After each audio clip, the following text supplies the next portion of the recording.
Hey everyone, Monday update. Just spoke to Kyle Shanahan via conference call, and he did confirm that Brandon Aiyuk has torn his ACL and MCL and will be out for the season. Just such a horrible injury to have to go through, and it's going to be a tough rehab always, especially when it's the ACL and the MCL. Hopefully, there's no other damage, but they won't know until they actually open up the knee for surgery. So, best wishes always to Brandon Aiyuk to have a speedy recovery. Hope there are no complications and that he is back on the field next season. So, other injury updates. Deebo Samuel actually had pneumonia. He had fluid in his lungs, which is why he did not finish the game yesterday, Sunday, and he spent the night in the hospital. So I believe he'll be back, hopefully, if there are no complications, as long as he gets healthier, no fluid in his lungs. That's a tough one to come back from. I actually had kind of that walking pneumonia, fluid in my lungs as a child, and you've got to get your lung capacity back, especially as an athlete. So it may be tough for him to be back for the Dallas Cowboys game, but we'll see how the week kind of pans out. George Kittle, foot sprain day to day, and Chris Conley has an ankle sprain day to day. So a few minor injuries from the game, and obviously the two kind of bigger ones. I would think that Deebo Samuel hopefully makes it back, but it just depends on how he recovers. If he can't run without being winded or not being able to get oxygen in, it's going to keep him limited for a little bit longer. The good thing is that after the Dallas Cowboys come to Levi Stadium, there is a bye week. So there should be a little bit more healing and recovering going on, and hopefully some players will be coming back after the bye.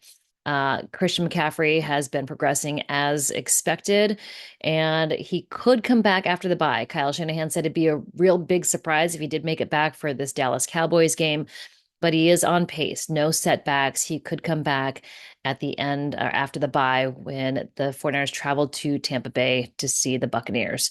Other injuries, Jake Moody, maybe at the earliest. Again, Tampa Bay Buccaneers. Dre Greenlaw, much longer than that, at least a few more weeks after that. Again, nothing bad has happened, no setbacks. But other than that, it's just going to take him a little bit more time. I mean, just Dre Greenlaw, his Achilles injury happened in the Super Bowl, which is February. So we're still only, that was only 8 months out from an Achilles injury. So, I mean, it does take a lot of time. That is a major injury to go through.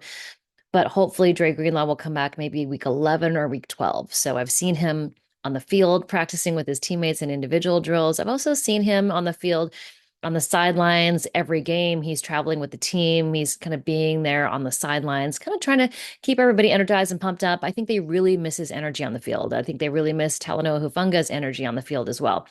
No updates on Talanoa, but I did see him at the game. He had a cast on his wrist. So I think when it's we don't know actually what was done, but it looked like a cast, so maybe some sort of fracture in his wrist.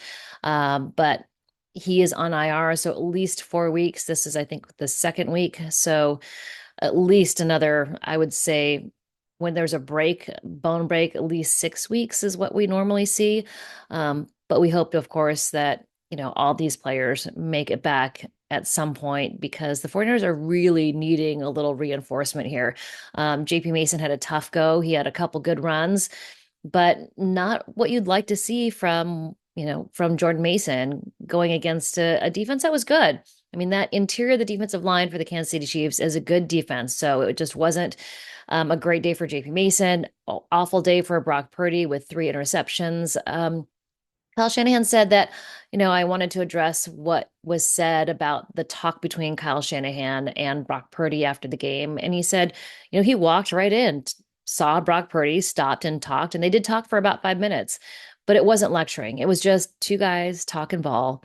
And he said he totally forgot that the media was in the locker room, turned around, and I think John Lynch kind of indicated to him, he's like, "Hey, the media is all watching you." And so he turned around, he's like, "Oh." And he's like, apparently he kind of startled him. I actually wasn't over there, but a bunch of other colleagues were. I was on the other side of the locker room talking to Jair Brown and Malik Mustafa.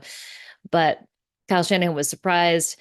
And it was just, he's like, I love talking football with guys after the games. It's fresh in his mind. So it's not like a lecture. It's not anything degrading. It was just guys talking football. And, the game had just happened. So I think there were some things that were fresh in Kyle Shanahan's mind, and he wanted to talk to his quarterback about it. And I don't think there's anything wrong with that. I don't think that's unusual. Um, we're not supposed to take video of guys talking in the locker room if they're not involved in an interview. A while back when Brock Purdy had his first start or first kind of lengthy, I guess amount of plays, Kyle Shanahan went up to him in the locker room and just sat down, and the two sat there for several minutes and just kind of talked and broke down the game. And I think, he kind of talked to Brock and said, "Hey, you've got this. We're going to help you. I know it's a lot to take in right now. I mean, something to that effect." But I just don't think Kyle Shanahan is in a guy who will go up and just berate somebody. I think he was having a conversation about what he saw. And I think Brock Purdy is, a student of the game. So I don't think there's anything bad or negative about that. I think it's just, honestly, two dudes talking ball. So outside of that, no other real updates. I did ask Kyle Shanahan, if there were any teaching points that were specific to what he saw in the game. He's like, no, he's like, every play has a teaching point. There's not an overwhelming, like, consistent narrative throughout the game that Brock is doing wrong or right.